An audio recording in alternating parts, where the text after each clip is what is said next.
If you want to power off your Samsung Galaxy A37 without touching this screen and you want to use buttons only, then it is possible to do so, but it is a little bit tricky. So what we can do is we can force restart our phone by using power and volume down button. We need to press and hold both of these buttons until the screen shuts down.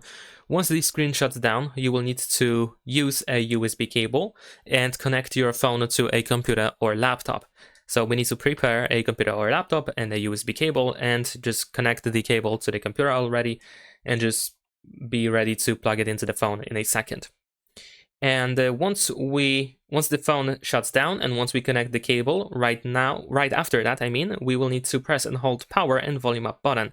And we will need to hold these two buttons until we go to the recovery mode. So let's give it a try. I'm gonna, of course, press the power button so the screen is on so I can see when it shuts down. Press and hold power and volume down, and then prepare the cable. And then once the screen shuts down, we're gonna plug it in. There we go. And then immediately after that, press and hold power and volume up. And you need to be quick because the phone quickly restarts otherwise. All right, so now that we are in the recovery mode, we can unplug the cable. Now, in order to power off the phone, we can go to the power off menu, which is over there.